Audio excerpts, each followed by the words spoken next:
This is Viterbi Voices, your chance to hear stories about research, classes, student life, and more. Directly from our students, faculty, and other members of our engineering community.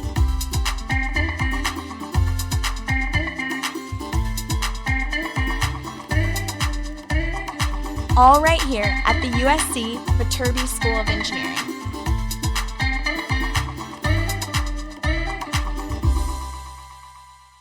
Welcome back to Viterbi Voices. I am your host, one of your hosts. My name is Paul Ledesma, Director of Undergraduate Admission at the USC Viterbi School of Engineering.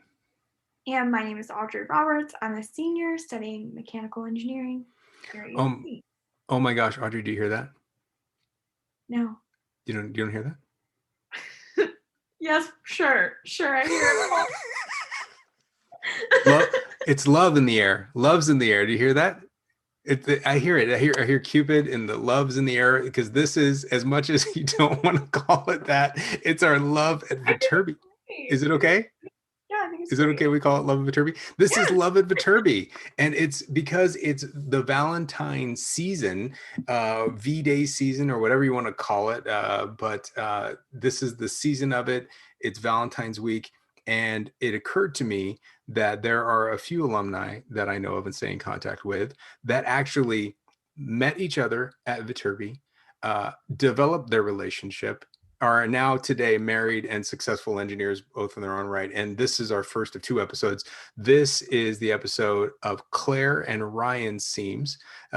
Claire originally studied biomedical engineering, got her master's in engineering management.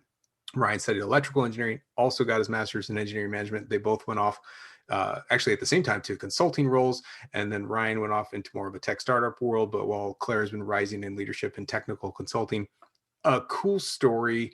I mean, you know, it's an awesome story about not only just how they chose USC and what they did at USC, but what they've been doing since. What should people listen for in this episode, Audrey, before we get out of the way? Totally. Well, first of all, I think it's fun because it's a love at Viterbi. Second of all, I think both Claire and Ryan had a lot of really great reflection on their about a little more than 10 years out from graduating, a lot of really great reflection on kind of what they learned and what matters to them now in their careers, which I think is, of course, super helpful for me in the stage that I'm at. But I think it's also going to be really helpful for high school seniors to know two people who have established, sort of their professional roles, saying what matters. They talk a lot about how teamwork matters, how process matters, and it's not so much the one answer you're getting from a problem set. And I think that's a really great takeaway. That's a hard mindset to have as a high schooler. So if you can start with that mindset, all the better. That's a good lens. And fair warning, about halfway through, something happens to my audio. And so you're going to hear everybody make fun of me for a while. I still don't know what was said, but then we pick it right back up again. So anyways, let's get out of the way and hand it over to Claire and Ryan. Hello. Hello. Hello. Sorry we're a little late. You're fine. I sent a note and I was like, you up. There you go. Are we centered now? Yeah, you're good. How are you guys doing? I'm good. How are you? Good. Why do you keep laughing, Paul? It's good to see you. I'm sorry. I'm not laughing at you. I'm just enjoying this. This is fun. Did you expect me to come with like a more professional shirt after all these years? Did you expect me? I mean, like this is it. This is business attire. I mean, I rotate through shorts, and some days I wear socks. Like that's the extent of it at this point. Oh, it's crazy. Hi, I'm Audrey. I am the co-host of the podcast. I'm a senior studying mechanical engineering. Nice. Nice to meet you, Audrey. Well, nice to meet you both as well. Thanks for doing this. I wish we could be in person. But first things first, how are you guys holding up? Everybody safe? How are the families? Is everything okay? Yeah, everything's been good. Are we recording already? Yeah. Yeah. Always recording. Always recording. Okay, I just You should imagine every one of your calls is recorded. Okay, all right. At my company, we record all of our sales calls, and then you go watch them later and learn and everything. You just assume you're recorded at this point. No, families are good. we were living in London for 2 years and moved back a little earlier than anticipated when COVID hit. So we are now a lot closer to our family. So we're about 15 minutes from my parents and maybe 35 minutes from Ryan's parents. So they're thrilled to have us. Yeah. Closer. Because you guys were gone for a while. I mean, like, it's hard to keep. All I ever do is kind of keep track via the social media, and I just see jet setting nonstop in your lives for the last couple of years. Until the past year, yeah. Right, and then now the settling down has started to occur. Yeah. So for about 2 years, you were in London for 2.5 years. We were we tried to travel at least once a month, probably twice a month, a weekend here and there. So. Wow. We really enjoyed it. And then, this past year has been a complete change. So crazy. So crazy. Yeah. I mean, people know if they're listening on the podcast, I'm basically just in the same room nonstop. I don't leave. I get up and I go get food and then I come back. That's the extent of our excitement here. Audrey, you have been in Colorado for a good part of time, but you just drove back to LA, right? Yeah. So I rotate between 2 rooms. Yeah, we've created like our own offices, so we at least have this separation where you're like, if you go in there, you're probably working, just let it be, and then the moment you're out of there, okay, now you can engage in conversation, but don't open that door till you knock. I bet that's got to be interesting. So, I mean, let's introduce everybody to you on the podcast. Why don't you take turns, telling everybody about yourself and where you're from and what you're doing professionally, and then we'll just take it from there. Yeah, want to start? Ladies first. All right. So I'm Claire. I graduated from USC studying Biomedical and Mechanical Engineering in 2012, and then did my master's in engineering management in 2013. So I'm originally from the Bay Area, born and raised, live there now. So after graduating, moved back to San Francisco and started working with Deloitte Consulting. So I've been there for about 7 years. And I've really enjoyed being able to do a lot of work either in the high tech or in the healthcare industry. And they've been very flexible with, obviously when we moved to London, being able to, take that into consideration. And we just moved back and bought a home last summer. So we have officially planted roots in the Bay Area, which is really nice. Where are you guys in the Bay? We're in Orinda, which is a small town just in the East Bay. I know it well. My parents lived there for a short period of time. Oh, really? When they originally moved up to the Bay Area, because they're from here. My mom got relocated with the UC Office of the President. And so the first house that they got, just as like the first stop was Orinda, and they lived right off Moraga Way. I had a nightmare visiting because it was like, you had to like count the yield signs, like on the third yield sign, pull over really fast, and that's the house, because it was like right on the highway. And then it's on Moraga Way. Yeah, that's on Moraga Way. Yeah, it was a house that was, luckily they didn't live there for very long. We looked at a lot of houses on that street, and every time I was like, no, we can't, because a lot of those driveways are very steep as you go up them. So yeah, they are. We're lucky to be on a much calmer street.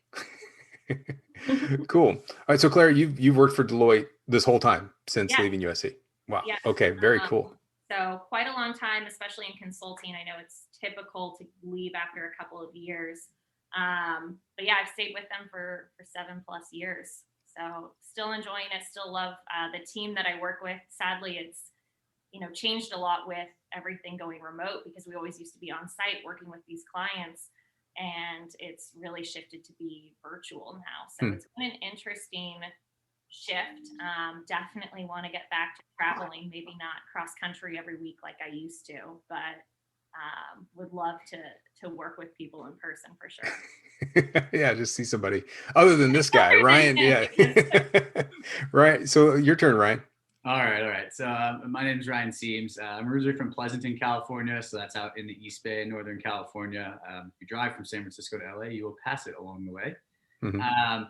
When I went to USC, I studied electrical engineering. I got a minor in marketing, and then I did my master's in engineering management. So a few different disciplines there. I too started at Deloitte out of college. I spent just over a year there, actually, though, before switching companies and jumping into the world of tech startups. At the time, it was definitely a big switch, and I didn't really know what I was getting myself into, but I've loved every minute of it. I've actually been with the same company, Mixpanel, ever since. If you don't know Mixpanel, they do product analytics. So for something like Zoom, for example, all of you are clicking buttons and having video calls, etc. And the companies that run these products need to know what users are doing, why they're doing things, and where they drop off, because ultimately they need to make more revenue. And so even the smallest tweak to someone's product can actually produce a lot of revenue, especially if you're a company that's as large as Zoom. So I've had the opportunity at Mixpanel to actually work on a number of different teams. And so still wearing a lot of different hats and switching roles. Started actually as a support engineer, which is a lot more technical focused customer success type role. Went into a more dedicated role for that, which is called the solutions architect, which is in our professional services organization. So a little bit more aligned with Deloitte and the consulting experience there. And then, yeah, just last year, actually switched over to the sales side. So actually leading a team of new and existing, new business and existing business reps, and actually growing our customer base. So yeah, still wearing lots of awesome hats, but it's been a fun journey so far. But the best part was when we were in London. Yeah, you opened up the office in EMEA. Part of the experience with Mixpanel was the opportunity to actually be part of the landing team for our first offices outside of the US. And so myself and 3 other folks were given the opportunity to move to London and own all of the customers outside of the US. And, they're like, hey, you've been at headquarters, you get it, go do it. And so it was quite the experience getting to build out our London office, our Barcelona office, our Singapore office, recruiting folks for my team that still work out there and we stay in contact with today. And then, of course, if you were visiting a customer in, I don't know, Tel Aviv, having that great experience, and then maybe popping over to, Turkey or something like that for the weekend just because you're around. So very, very unique experience in terms of just the traveling, the customer exposure, and building the team. So Mixpanel was the kind of the anchor getting you to move to London. Yep. Correct. And then Claire, working with Deloitte via London, was that just, did it change your travel? Were you working a little bit more internationally? How did that affect you? Yeah, so I was very lucky. I've worked with a lot of the same leadership at Deloitte over the years, and I worked with a lot of East Coast clients as it was from the West Coast. And so I was able to work out of London. So I would work sometimes in our London office there, or on site with our clients on the East Coast. So I switched up some of the weekly East Coast to West Coast travel with every other week to the East Coast from London. So London's about 5 hours ahead of the East Coast. So definitely shifted some of my hours. But I loved the team that I was working with. I loved the work that I was doing at Deloitte. And we went through a couple of options of like, do I transfer officially to the UK? Do I stay a US employee and bounce between the two? So we were, I would say, like semi in the same place, but we were both traveling so much. I mean, there would be weeks where, again, you were going to Tel Aviv and I was going to, New York or North Carolina. And so it was a little crazy for sure, but I'm still so grateful that Deloitte was like, hey, we'll support you in this. We get it. We'd love to keep you. We'd love for you to continue doing the great work that you're doing, but recognizing that Ryan was moving to London full time. So, found a creative solution to make that work. That's awesome. And then Ryan, I'm kind of curious from just a pure curiosity, like Mixpanel says, we're going to go international. And you mentioned a number of different places that it kept kind of like reaching. Yeah. Why was why was London the beginning of that? Yeah, so I mean, there's a number of decisions that go into like where, especially as a tech company, where to open your next office. Oftentimes what it comes down to is basically the concentration of the workforce that you actually need in terms of the employees and skill sets that you want to recruit. And the other factor, of course, when it comes down to it, is places where, quite honestly, people can speak English because the rest of the company is going to speak English. And so you can imagine London's pretty much at the top of that list from those two things. And if you're in startups in the space, you can also go look at things like where's the most funding being raised, where is the most companies requiring funding, and London will typically top that list. If you go look at the entire EU, you'd see that at the top. Obviously, with Brexit and everything else going on, who knows for the future, but definitely a top spot right now. So yeah, great landing spot to get things started. Probably good hub and spoke model too for flights too, right? Lots of flights going in and out of LHR. Exactly. Yeah, lots of flights to the US too, which was really great. I mean, we were able to travel back. My sister lives in Chicago, and I think I still saw my parents more than they saw her, which was Oh, really? quite impressive, I'd say. And again, anywhere within Europe, we could travel to quite easily. Right. Yeah. EasyJet's your friend, right? You just... EasyJet, Ryanair. I think we did every budget. Yeah. Flybe. Yeah, that one, Wow. I think that one's out of business. Yeah, I think a few of them went out of business. Audrey, when you did the overseas program, did you hop on that EasyJet once or twice?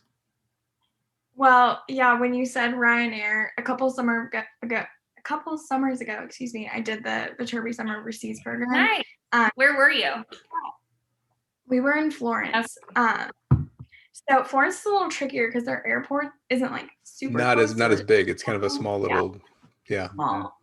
But my roommate and I had a Ryanair flight to Vienna, and like the morning of, they canceled it, but we really wanted to go, so we like took a train to Rome, got on a flight at Rome, then our train back got canceled. Like, it was such a nightmare, but it was so fun. So I know how Ryanair is.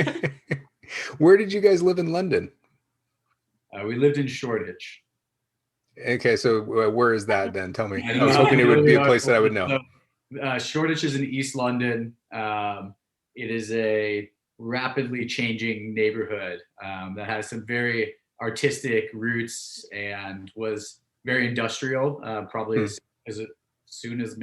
late as 20, 30 years ago. We actually lived in what was once a furrier and then became a leather factory before it became our flat. So it gives you a little history of kind of the area and the neighborhood. And the owner was the same through all of those transformations. Really? That's cool. Yeah, there's a very, very interesting, unique neighborhood, lots of character, lots of graffiti, but like trendy commercialized graffiti even, where you'd see like an ad for a brand that they've done a graffiti on a brick wall, and that's like their billboard there versus the billboard like you'd see in the States. That's awesome. And then were you guys just planning on coming back at some point anyway, or did COVID have this like immediate, like, we're out of here? Like what? Yeah, we had plans on coming back by certainly the end of 2020. I think we had said like fall, Thanksgiving, we had planned to be back, which would have been about 2.5 years for me, almost 3 years for Ryan. And then COVID hit. We did a week of working from home in our London flat, which the flat was not organized for the both of us to be working from home, because I took our second like bedroom as an office, and Brian took the washing machine, which is in your kitchen, because that's how London works, as his standing desk. So anytime I entered the kitchen, Ryan's like, "You're in my office." So we just made the decision once they started putting some restrictions into travel, because they started to say that, non-US residents wouldn't be allowed to come back. And we were just worried that things were changing so fast. What if we get stuck? What would that mean? So I think literally on a Saturday night, we booked a flight to fly home Sunday morning, thinking it would be for 2 or 3 weeks. Lived with Ryan's parents during that time, and eventually kind of realized, the world wasn't going back to the way it was. Ryan was offered a chance to come back to his San Francisco headquarters in a new role. And so the timing just kind of made sense. So we get to go. We did have to make a trip back in May to then repack everything up and fly it back over, because when we had come back in March, we thought it would be for 2 weeks. We packed a carry-on, and we still had everything in our flat in London, and we had to get it back some way. Oh my gosh. So you two, 16 bags. You two have been I don't mean this negatively, but you've been the constant jet setters, like not only professionally, but just in your own personal lives. You love to travel. You love to be moving. Basically, you're not sedentary in any way. No. And I mean that as a compliment. Yeah. What has the last 9 months been like for you two? We've spent certainly more time together, I'd say, in the past 9 months than we have. And you're still together, so that's saying something. Yeah, right? Still together, still, very happy. She has her office. I have my office. Yeah. It turns out the marriage works even when we live together. It's amazing. Well, we've lived with Ryan's parents for about 6 months. Wow. Well, that's also saying something, by the way. Yeah. And then we bought our own house last summer. So definitely nice to have more space, and just really enjoying having more space. Cool. We've got room for both of us to have an office. I think we're both going to be working from home for the foreseeable future. But it's been good. We've done a lot of home projects, things that we've never really had to figure out or do before. Just owning a home for the first time. So we find ways to stay moving, but it's a little more difficult. But trying to go to Lake Tahoe and go hiking if it's the summer, snowboarding if it's the winter, and not exactly the same, but we're doing our best. Certainly miss traveling though. I would agree with that 100%. Yeah. So Claire, making kind of a whiplash transition, tell me a little bit more about, let's just ask a simple question or what's a seemingly dumb question with probably a larger complex answer. What the heck is consulting? And I know we've had these talks before, but the high school students tend to listen and they flippantly, oh, so you're not an engineer. And how do you start with, and same for you, Ryan, they're like, oh, you're in sales. You're obviously not, you sold out, or you're not an engineer anymore. And I want to kind of have both of you touch this, but we'll start with Claire on Deloitte, because we know that that's not necessarily the case. So how did engineering get to consulting, and what the heck you're doing? Yeah, and I'd say there's a lot of engineers who do make that shift. And one of the, I think, confusing things with consulting is it can mean so many different things. So I am very much in a technical consulting role. We work with a lot of other technology companies or startups, and what we do at a high level is help large enterprise companies with some of their biggest problems. The type of solution architects, right, Ryan? Is that what the name was? Yeah. Solution architects. We build the answers. That's kind of what they do, yeah. And it could be everything from like strategy to actual technical configuration.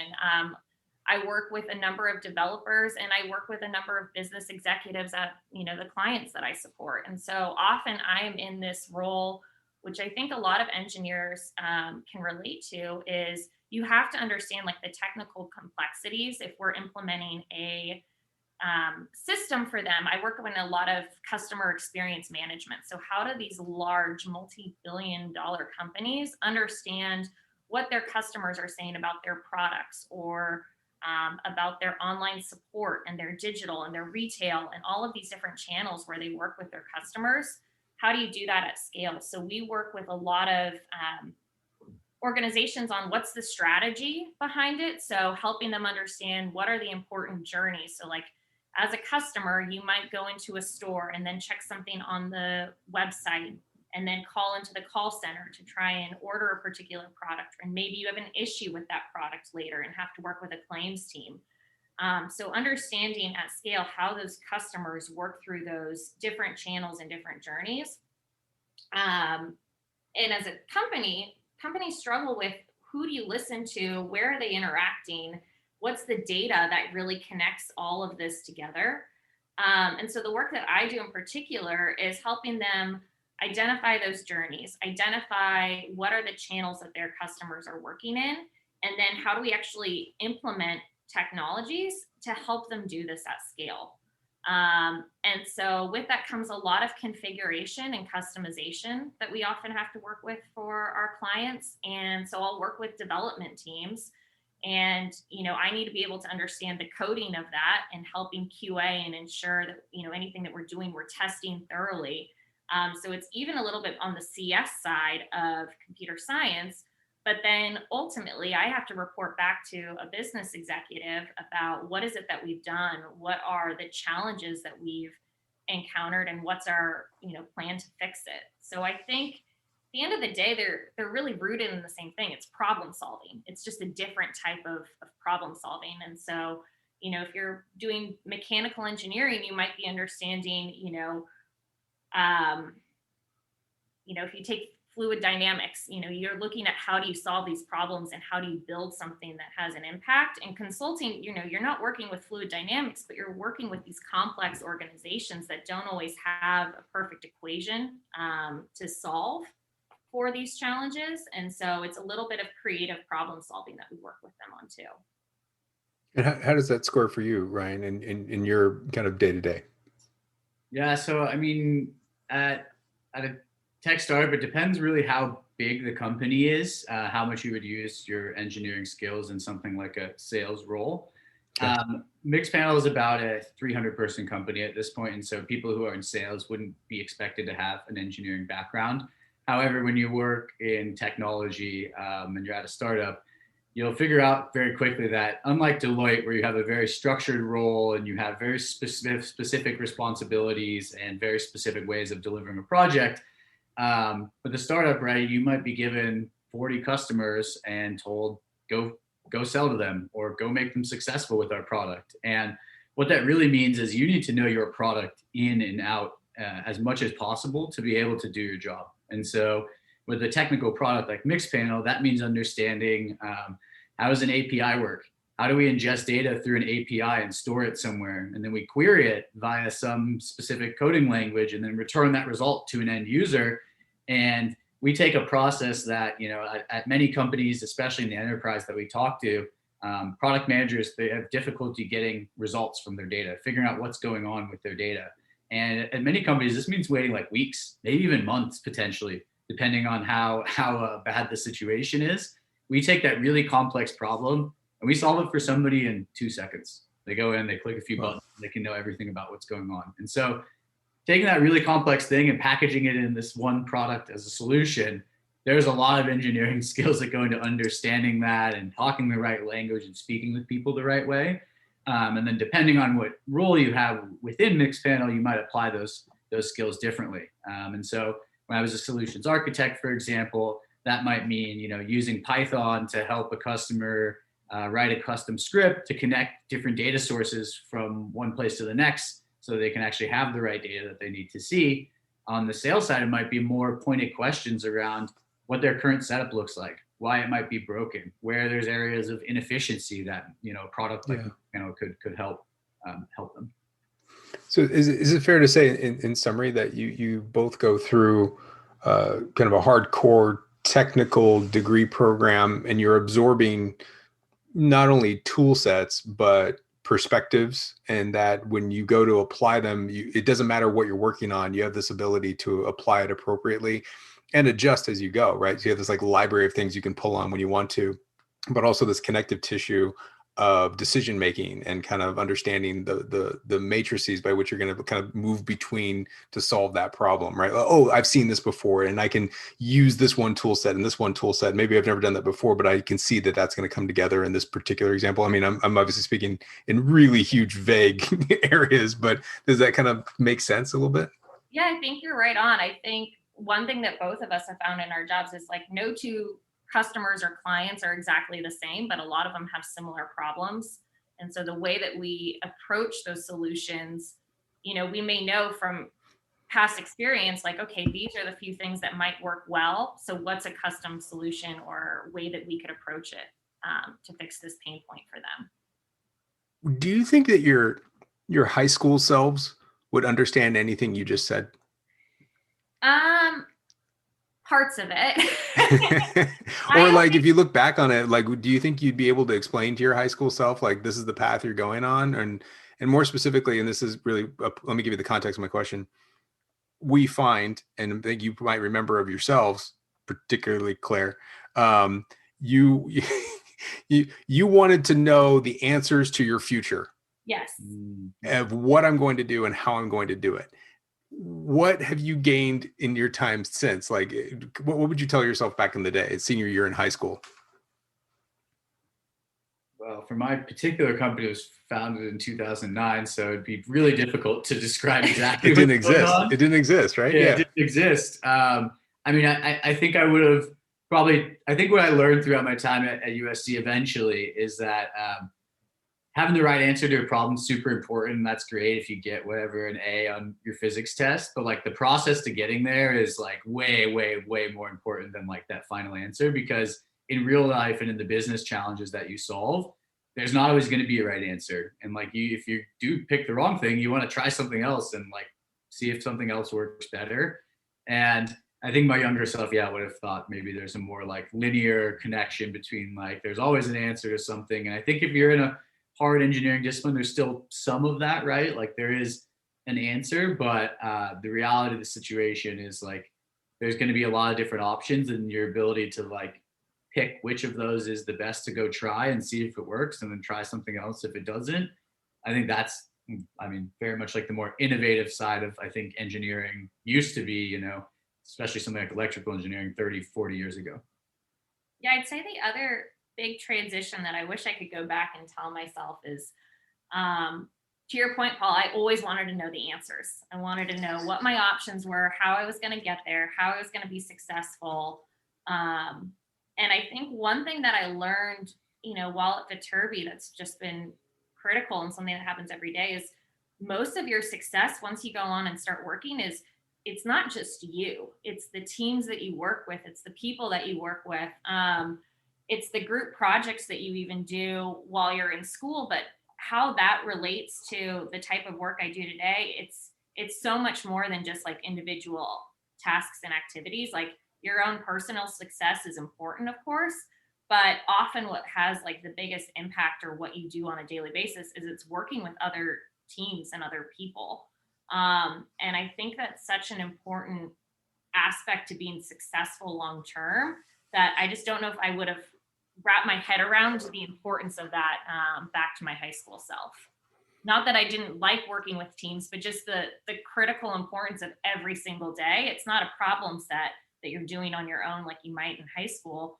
And I think Viterbi was a good transition point for that, because a lot of those complex problem sets, and Audrey, I'm sure you can speak to this too, but you're working with other peers in a very collaborative environment. And I think that collaborative, competitive, I think that was one of the things I had on my score sheet while going through schools and trying to figure out where am I going to go to college.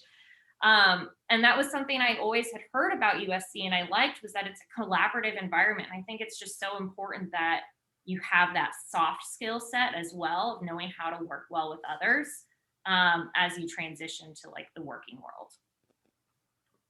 Audrey, I don't know if you found that as well, but. Yeah, absolutely. I think I know for senior year in mechanical engineering, at least, I would say like last semester, all of my classes had some sort of group project, some sort of, they're really project based. And I think sometimes in high school, if you're like that kind of overachiever kid, you're like, I hate group projects. But I think in college, and I think especially in Viterbi, it is sort of those challenges of saying, you know, oh, this person has this skill set, I have this skill set, what can we do together that would be interesting? And I think the cool part for me by senior year, you know, for senior design, for example, I had a group of friends, we're all good at something totally different. And we were able to come together and have a lot of fun making a project remotely. So I think that's the fun in engineering too, is kind of those like whiteboard situations. Audrey, we've talked about it a few times. Has it been this like difference in your growth about like your acceptance of the unknown in your planning over your years? Yes. I mean, I think COVID really accelerated this for me, where I definitely in January 2020, that was last year. I don't even know what year it is. In January 2020, I'm very much a planner. I like to kind of know what's next for sure. I think Claire and I are probably similar on that. But with COVID, I realized Paul's nodding, yes. You know, you can't really plan for next week. And I think like being agile and dealing with that uncertainty is like a major growth area that like all of us have gone through. So yeah, I think that's super cool. And it's good to learn that now. So that's one plus, one of the few pluses, I will say. Claire, I may be remembering this wrong, but I have a feeling I remember you as a senior in high school coming to me and cornering me in a ballroom of a hotel in the Bay Area with a list of questions where you were not backing down. And I had to stop you and say, what are you worried about? Yep, that happened. To be fair, Paul, I did that when I was in 8th grade and trying to figure out where I would go to high school. Totally. So. No, I have nothing. I have no offense in this, but I'm trying to plot the growth. And what's interesting is that you and Audrey have a lot in common. like so much in common, and it's so great for you to talk to each other, because it's like Audrey, you're going to talk to your future self here. And both of you had similar tasks in my office, which is basically very detail oriented and accomplishing projects. I mean, very different. Obviously, Audrey's doing podcasts, and this didn't exist when you were working, Claire or Ryan. So this idea of like being organized on top of things and always being ready to go, but then just this idea of like adjusting to the unknown, and like, things are going to go wrong, or something's going to come out of left field. And so that it's just a really cool thing to see you from, what was that, 17, 18 years old to now, and these big changes of life that occur. I'm kind of curious, Claire, too, on like in that sort of like growth from getting to a place where accepting uncertainty and maybe not knowing exactly what's next, what impact do you think like traveling had on that? Because I feel like that's got to be such a way to learn. You're in a totally new place and you don't know anyone or I don't know where to get groceries, like travel stuff like is that. a huge, I think traveling is something that is really important in relationships too. I think being able to travel together is really important. Being able to communicate well when you miss the train or something doesn't go well or you lost your luggage. There's so many things that can kind of, even if you do all the planning, there's always things that are going to come up that you have to figure out. And right after we graduated, so we both did the progressive degree program and did our master's at USC. And after that, we did a 5-week trip to Europe. And we traveled and we had everything planned out for those entire 5 weeks. And Paul, I think we were even talking about it at the time. And they're like, that is a long time to spend with someone. And there's a lot of things that can, go wrong or change. And there's that uncertainty. So traveling has always been something that both of us have been really passionate about. We both did the Viterbi overseas program. We did the summer between our sophomore and junior year in Paris. And I think that was like a little glimpse into like all the other cultures and foods and places you can go and experiences you can have. And I think that's something that both of us have always prioritized and enjoyed. And then figuring out that we're compatible in that area too was super fun because we've been able to go so many places. There's not many people who are like, hey, let's go to Hong Kong next weekend. And we did that. Before we were in London, we would do those types of spontaneous trips. And again, I think there's a lot of organization that needs to happen. You need to have a plan, but there's a certain. How much of that organizing do you do, Ryan? Me? A lot. I actually do a lot more of the travel organizing. Do you? Cool. Yeah. He planned our whole honeymoon, so that was. Where'd you guys go? You want to tell him? No, you can tell. All right. We did Vietnam for a couple of days. We did Ha Long Bay while we were there in Hanoi. Then we went over to Thailand for a few days down in Phuket and Bangkok. And then we finished up for 4 or 5 days in the Maldives. Wow. So given that this episode we're tentatively calling it Love at Viterbi, and Ryan was thrilled when he heard that as the title. Ryan was what? I knew immediately. I was like, oh, she's going to really want to do this podcast. It's all I'm going to hear about for like a week. And I'm going to be like, oh, great, I'm on the Love at Viterbi podcast. But I'm very happy to be here. I think I had to first day, like, aren't you excited? Aren't you excited?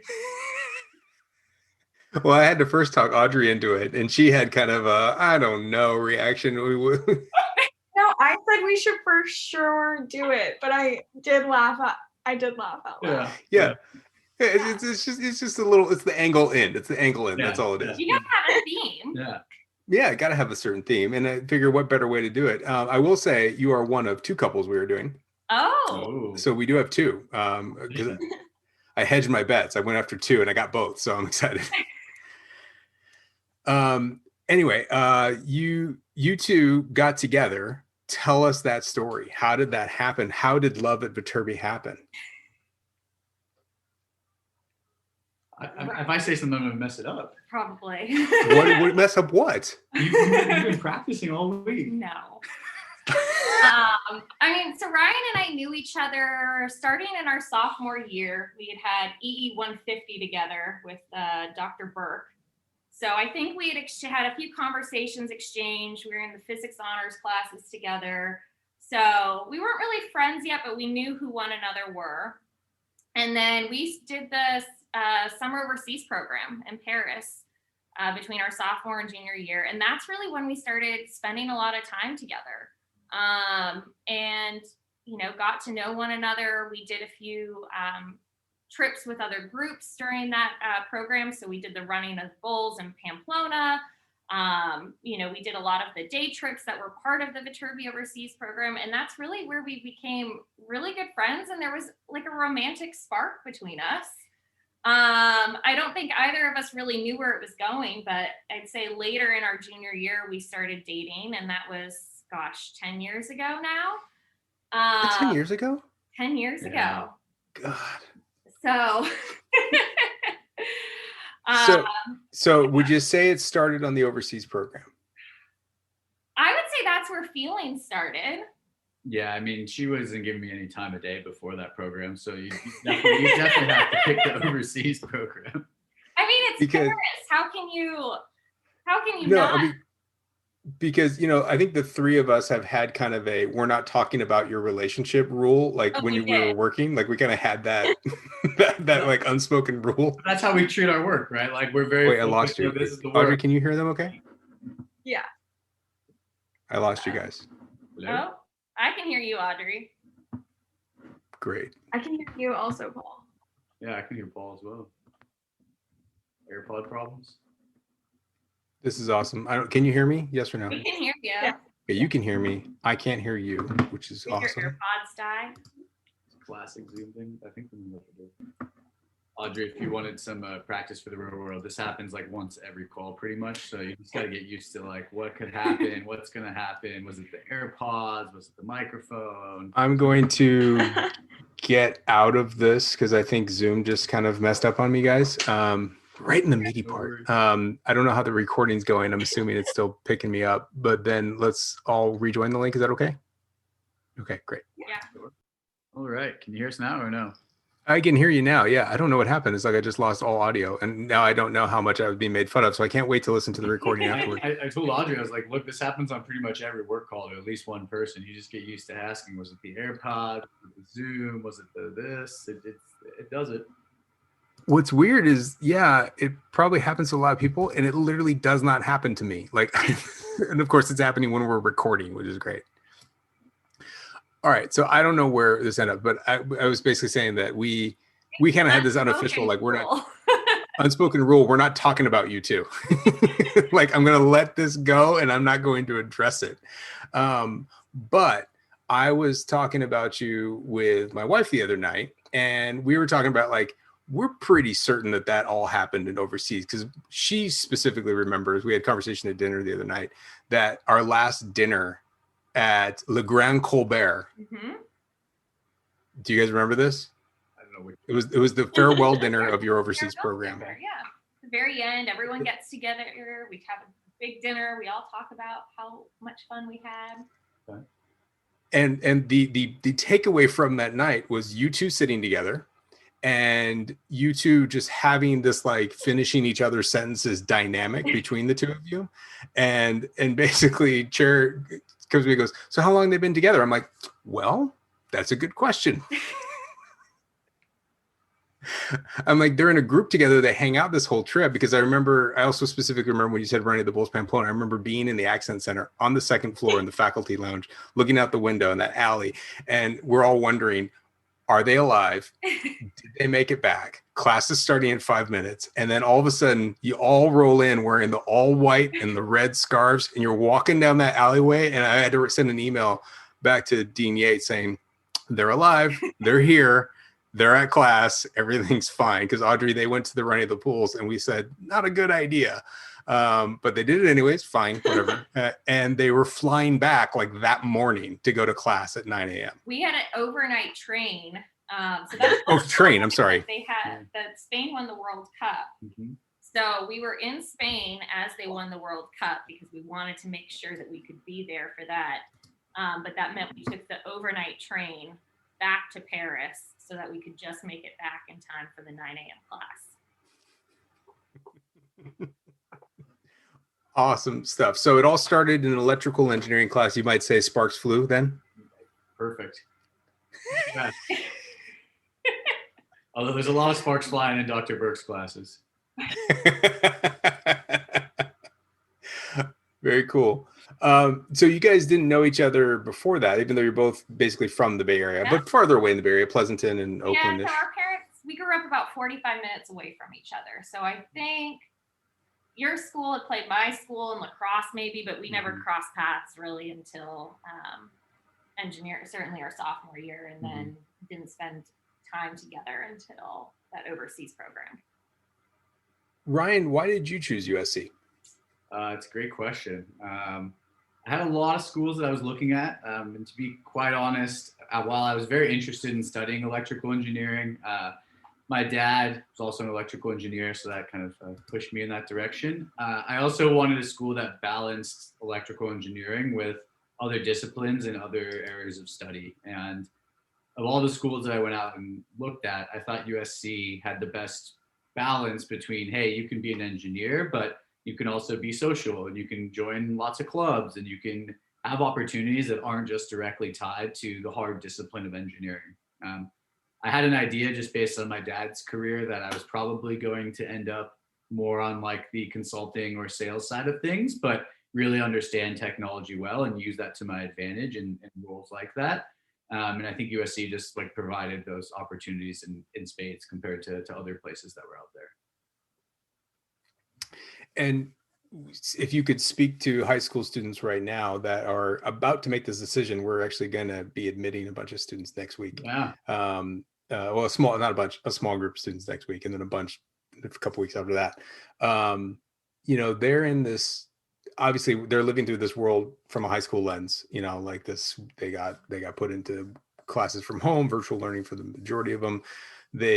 Half of their high school experience has been in COVID. They're about to make a college decision in COVID with no way to visit campus. What advice would you have for someone in that situation? I know it's hard to think about because you've never been in that situation, but it's kind of your past situation with this new layer of COVID and what you know about USC. I mean, we talked a little bit earlier about how when you move into your professional life and you're done with school, being multifaceted, having a vast array of skills, being able to communicate well with folks, collaborate, et cetera, are all really important in the work world. And I think USC is just a very unique environment to give you the opportunity to gain those skills. And so whether that's for instance, in electrical engineering, joining IEEE, the Institute of Electrical Electronics Engineers, and participating in that student club in particular, whether that's joining a social fraternity if you want to go do that, whether that's doing a minor in something completely different like theater or marketing or something like that. All of those unique and diverse experiences that you can pursue at USC, sure, they look good on your resume, they might help you get that first job, but what you'll realize later on is you can actually trace some of those skills and the things that you've done to the roles that you get later on, and you're actually using those in your day-to-day. I even always laugh. I think when we were Viterbi student ambassadors, we kind of managed like social media and the website. It's like, what am I doing? Well, I'm at a company that tracks people across websites and what they do and tries to build them better. Like that probably started on that side project that I was doing with Paul. And so I think those types of experiences are unique, they're rare, and not every university will offer those to you. And if you go to USC, you'll find your community, your home, and you'll find a lot of those experiences that you can take advantage of, depending on where your interests are. And I think the reality is almost everybody has more than one interest. It's very few people are going to be like, oh, electrical engineering is the only thing I want to do, and it's all I'm interested in, and there's nothing else I care about. You'll probably care about a few other things, and you'll be passionate about them, and you'll find a home to explore those passions at USC outside of just that love for engineering. Claire, anything to add on that? No, that was great. Really just hitting on the last thing you said, I loved that Viterbi had a really strong technical engineering program. Like I mentioned earlier, I liked that it was a collaborative environment. I think that's so important. And I think it, helps develop from a skill set perspective how you work well with others, but also, your friendships. Like, these are the people that you're going to be spending the next 4 years with. And I love that it was a collaborative environment and that I could get a really strong engineering degree, do research, be able to study abroad as an engineer, just do all of the things that were focused on engineering, but so much more than that. I never lived with another engineer all 4 years, and I always liked that I had such a strong group of friends within engineering, but I also was able to do so many different things across campus and have friends in those different other schools as well. It's funny when you were both sharing those answers, I kind of thought of this metaphor that like going to USC is kind of like going to a gym, and they've got all these different machines and there's different like things that you can do to work out. And they work on different muscles, different things that happen. When you get into the real world, I was thinking like, is there one machine that you probably trait to your success the most, or you can track back to your success the most, or is it just because you moved around all those different things? You love this. You built a home gym, so this seems good for you. Wow. You got the Bowflex. You got the Bowflex back there, Ryan. No, I have a fake Peloton because I don't want to spend the money on a real one, a rower and a cool. Water rower? Do you get the water rower? We've been looking at the water rower lately. No, it's the regular wind resistant. Got it. Nordic track. Yeah. Okay. Yeah. He turned our second garage into a home gym. Necessary. I'm jealous. I mean, look, there's going to be skills that you can work on. There's always going to be things that are maybe, transferable to your job, but like learning how to use each of those machines, as I mentioned earlier, is like way more important than like the intuition, the thought process, like how should I approach this? That'll serve you well no matter what role you go into in the professional world. Yes, your technical discipline could help you a lot, especially depending on if you are an electrical engineer and you go get a job designing circuits. There's obviously some easy application of those skills, but your real world job, you're going to have to learn more stuff and new stuff, and the world is constantly changing. And so, that learning how to learn to me is more important than probably any of those individual machines. What are your fondest or biggest memories? What are the things that pop out in your life now when you look back at USC Viterbi? Whether that's like an experience, an event, a place you ate, something you do. What do you remember the most? What pops out? What's flashing through your eyes right now? Two things on like very extremes. I think there's no mystery that engineering is one of the most difficult degrees that you can pursue, and I love it for that reason. I think it's a challenge. I think there's it's a lot of hard work to be an engineering student, and that's going to be regardless of the school, to be quite honest. Engineering is tough, and there's a good reason behind that. If you, depending on what you do afterwards, you've got a lot of responsibility as an engineer, and there's a lot of things that companies are going to expect you to know. And so one thing that stands out are certainly the late night problem sets and like preparing for exams, being in a room back in RTH, whiteboarding out, going through problem sets, doing it on a whiteboard. And I think, I've got a lot of really great memories and friendships from that too. And even though at the time it was probably feeling like late hours, trying to get this final project done, the problem sets definitely was a bonding moment with our peers. And then can't deny, I really miss USC football games. There's nothing like just that school spirit. In the past, I try and make it back for homecoming every year. I just think there's such a camaraderie and energy on campus, which I'm sure is so difficult, especially for like a high school student right now, trying to make that decision because you can't come on campus. You can't feel that energy. But it's something that is so special to USC. And I think there's just such a pride with being a USC Trojan. And I love those home football games and just everyone getting together, both as a student and then even as an alum. It's always been a nice time to come back to campus and reconnect. Ryan, what do you think? Yeah, I mean, it's funny you mentioned food. You probably don't know this, Paul, but one of my original criteria for choosing a university to go to was accessibility to some of my favorite foods. And I'm not talking like complex, very specific things. I'm talking like, is Panda Express close by? Is Chipotle close by? Those kind of things. Express. So you mentioned that, but like, I really wasn't thinking about those places. I was actually thinking about a specific sandwich in RTH Cafe that I used to eat like all the time. Like, which one? I feel like it was some sort of like Italian or something like that. I don't know, remember the name, but I just have fond memories of eating that specific sandwich a lot. In any case, I mean, I think when to Claire's point, you think back around some of the classes where you kind of bonded with your colleagues over just figuring out like, what's the answer to this problem? Like, how do we solve it? What should we go do? And talking through it. The long hours maybe spent in Dr. Vicker's office as you're studying for honors physics, trying to figure out the next homework set, and really just like going through that with some of your classmates. And then I also just think back to friendships, quite honestly. I've been lucky enough that some of my friends from USC have become my professional colleagues. They've been my roommates, and it's just, just become part of who I am. And so I think those two stick out. And then I also do miss longboarding around campus. There's nothing like a sunny day, just like the wind through your hair, just being at USC, not a care in the world besides the next homework set. Audrey, you're getting ready to wrap up your time. How's this conversation treating you right now? Actually, I feel like kind of similar things.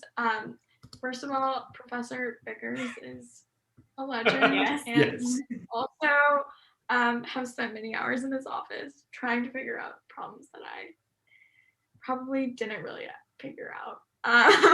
But so I remember that also. I think for me, like food is kind of an interesting thing now too, because I like love food. I love that about LA, that there's so many different types of food you can try. But now with everything kind of being closed, that's different. But I think it's still fun to kind of try and find new places.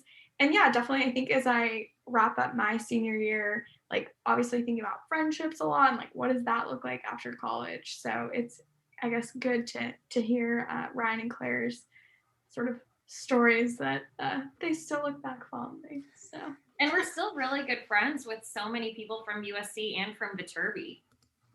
Yeah, even at our wedding, we had a big picture of everyone from USC, and definitely a good number of engineers in that group for sure.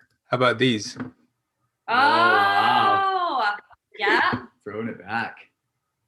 So for the listeners, this is great for an audio format. I just found an old picture of the group on the overseas program. You'll note that Ryan is still 3 people away from Claire in this photo. This must have been the beginning of the trip. It wasn't at the end. I mean, I'm wearing a USA soccer jersey and the blue blocker glasses from The Hangover. So clearly I had a really good sense of style back then. All class at the time. It made me remember one of those side trips. Dinan, I think is where we went. We were in the northern part of France, right? And we went to Normandy. Yep. And I remember eating lunch with you guys and Goose. Yep. And we were eating galettes, which is that buckwheat crepe, basically. Yep. And I remember him ordering 3 times, like 3 meals, if I remember correctly. So Goose and Because Ryan, he kept, both of them can eat a ton.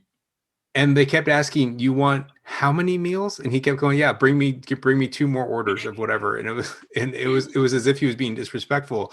And he's like, "No, I just need to eat that much food." And it was an awkward cultural moment I remember being part of. Yes. Ryan still eats a lot. My parents are in constant awe whenever. I'll tell you, man, gotta be careful. You're turning that corner. The metabolism starts slowing down, man. I picked up the hobby of triathlons 2 years ago. So oh yeah, it's been okay. Good. So you're balancing it out. It helps balance it a little bit. Yeah, exactly. Something like that. So what's in your guys' future? I mean, obviously we don't know because COVID's a little crazy, but what do you guys see yourself doing in the next 5 years? Next 5 years. You should have an answer to this, by the way. What? You have an answer? Oh, I do have an answer. I mean, yeah, planner. Professionally, hoping still, kicking butt. I think we've both been really happy in our careers, and we keep having to remind ourselves like we're still at the beginning of our careers, really. It's a long stretch, and I think we're both in that like mid-management level right now, and Really hoping to continue to excel in that area. Personally, I hope within 5 years we have kids. So starting a family would certainly be on the roadmap within the next 5 years for sure. If you didn't say it, I was going to ask directly. When does this episode turn from love at Viterbi to babies at Viterbi? What's going on? I just want like a future engineer onesie from you, Paul. That's my only happy to provide. The minute I get the announcement, I am sending all along the way.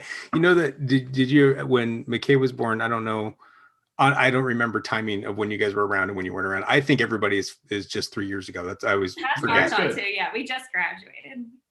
I feel that way all the time. I always lose track. But when McKay was born, the VSAs got me a gift of onesies, and there was a VSA onesie. It was a black onesie with a VSA logo on it. Awesome. So happy to provide those to any VSA babies, because if that goes down the way, you guys would be not only the first Viterbi, well, not the first Viterbi baby, but you'd be the first VSA baby. That's true. We a little special fact. Our senior year, we were voted Viterbi King and Queen. So that's right. During engineering week. So, it's a really proud moment from our lives. So just really looking to continue that Viterbi royalty legacy. Yeah, Audrey, this is an older tradition that has gone away. I think I'm probably happy about, but there was it's probably good that it's gone away, but it's certainly a fun memory. Yeah, they had always like a dance Viterbi ball, and they started naming king and queen, and it interesting effects over the years. Yeah. So I'll just leave it at that. Like the year before my freshman year, because I've heard some stories. You probably haven't heard all of them, and on one day I'll tell you, because they're not good. But yeah, I mean, for me, definitely hope we have kids. We're happy and settled in our community, and then professionally, I mean, this is what I tell people on my team, but like, you just have to find opportunities where you can keep growing and learning and progressing and building more skills. And I think where I am today, there's lots of opportunity to do that. And I love being able to, encourage my team that I work with to do the same, and look forward to other opportunities that are like that in the future as well. Cool. Audrey, you got any other questions before we start to wrap this thing up? I guess I just want to say thanks for being here. I think that was super fun. And I'm really excited for everyone to hear Love at Viterbi. But you can't even get the words out of your mouth. Our moms are really excited to listen to this podcast. Well, then I need to wish them a hello. Specifically, Claire, your mom. I haven't seen your mom in forever. I felt like I saw her for a few years straight, multiple years in a row. And I don't mean that negatively. So I hope that she's doing well. And your whole families, of course. And again, thank you to both of you, not only for doing this, but for years of not only just a great relationship, a great friendship, and all the stuff that you did, not only in cool things of USC, but in service to the school, as students, as student ambassadors. Claire was our graduate assistant. Were you the first one? I was. Okay, so Audrey. This was like back when, after VSAs, and I think there was like your end of year evaluation, and I was like, I still want to do stuff. I'm doing my master's next year. Like, what can we figure out? And it was that first year of having that role. And I'm sure it's changed a lot over the years. Well, that's what I was about to tell Audrey. So she was our first graduate assistant, which is like, she wanted to work. And I was like, I want to give you stuff to do. This sounds great. And then our last grad assistant was Bria. Mm-hmm. Now we don't have the grad assistant position anymore because I have actually a full staff, which is exciting. It's not just like two of us that are doing things. So I got 5 people that are all doing stuff. We don't need that anymore. That was always an opportunity to like gain a +1 on some staff without having full-time staff. But Claire started this great tradition, and honestly, a lot of the stuff we started that year really built a foundation. What you guys did in websites, stuff like that, started building the foundation for what the VSAs do now. I mean, like Viterbi Voices is I've seen this giant beast. I wouldn't even know what to do to get this started. This is way beyond what I had envisioned. They did a great, they reskinned it this summer. So they did some great stuff on it. And it's like this blog powerhouse, and like their YouTube channel is nuts. And they've got like a live chat schedule, which is nuts. We've got our podcast now, which is 6 seasons, 200 plus episodes. I mean, you guys built the opening part of that. And so, I mean, just so you know, you're the legacy here of how this all grew up. I mean, what was it? External communications back in the day? Is that what we called it? Do they get to do this VComs. from their houses now versus that small office in RTH? Yeah. Although that small office, the small office in RCH turned into a smaller office in SSC. Oh, okay. I still remember it fondly. Like, you go there at like midnight and you're like, I have to build this video. And you're like, this is going to take a long time. Audrey, you've done that with some recording in the closet. They call it the closet. Yes, it's very small, and I always got very frustrated because there's a lot of junk in there. Yeah, when they started, it was not that much, but it basically piled up for years afterward. Yeah. But yeah, like there's like a decade of people like storing stuff. Yeah. Sounds about right. the funny part about it is that I think Audrey knows this. The school lost track of that room, and there was at some point, because the new makerspace went in right next to that room, and at some point I said, "Well, we got to get something out of that room." They're like, "That room's not there. It's construction. It's all gone." I'm like, "It's still there." And so there's literally, the school didn't know that room existed for the last 2 years, because I asked somebody about, the computer in SSC, whatever. And they're like, that's been offline for a long time. I'm like, no, it's not, man. I was physically just in there. So it is a room that time forgot. But yeah, you guys were at the beginning of all of this. Everything kind of leads back to you two and all the work that you did with your VCom. We called it VComs at the time. And now we've got these students that are doing amazing things. And obviously, Claire, the work you did as a grad assistant has helped build up my actual full-time staff now, and all the things that we do in our communications and our live Q&As that we did over YouTube at the time, or whatever we were doing. Also, Ryan, you were leading the first live chats, if I remember correctly. Yeah, we were doing some serious, we were experimenting back then. Those things weren't as popular at that point in time. And then I don't remember the platform. That's what they're looking for. Talk to somebody, I don't remember ask a question, get an answer. That's what everybody But now wants. you could do it on Zoom. Like, that didn't really exist. No, 10 years ago. It was complicated. We had like 4 people on the back end running like audio, making sure that like we could have someone else type in questions, because it just, a lot of those technologies of how you engage with people virtually didn't frankly exist at the scale they do today. Yeah.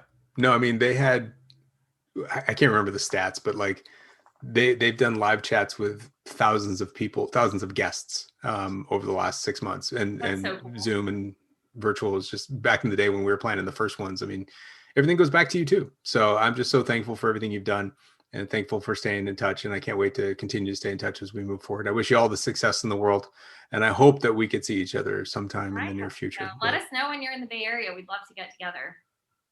I will definitely do that. Of course, who knows when that is, because I haven't even gone to campus in 9 months. So wow, we shall see.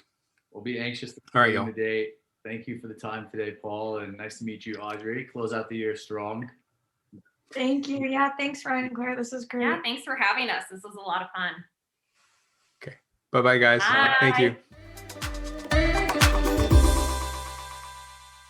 Awesome. Well, thanks, Paul, for organizing this Love at Viterbi with all your insights. Love at Viterbi. Love at Viterbi. Yeah, Love at Viterbi.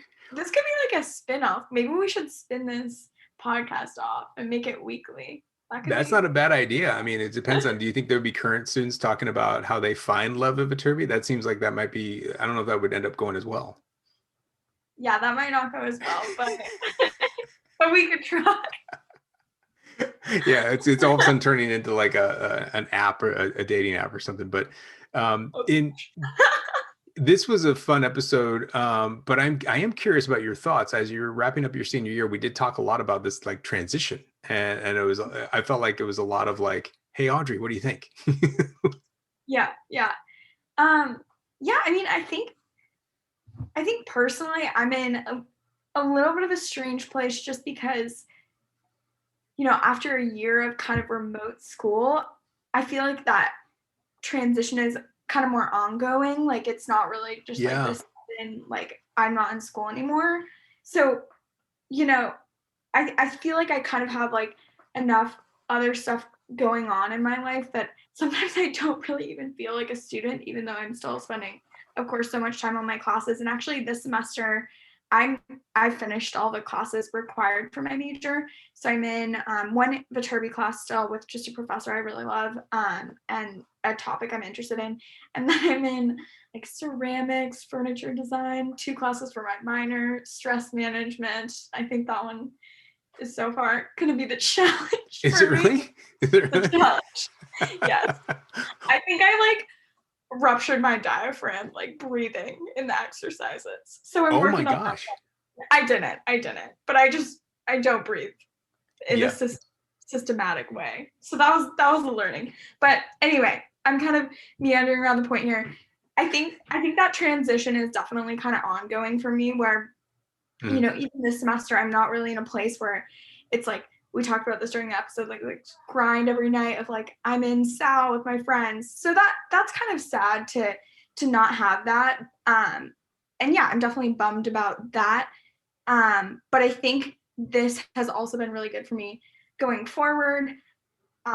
Like I'm comfortable kind of like not knowing what's next. I know for me, I'm working for Microsoft after graduation, so I do know what's next, but I'm like, now I'm so in this like uncertain mindset, you know, I don't know when I'm really going to move to Seattle because I don't know what the situation is. So yeah, I don't know if I really answered the question there, but I think it's definitely a unique time to be going through these types of transitions, and I'm sure that's true for high schoolers as well.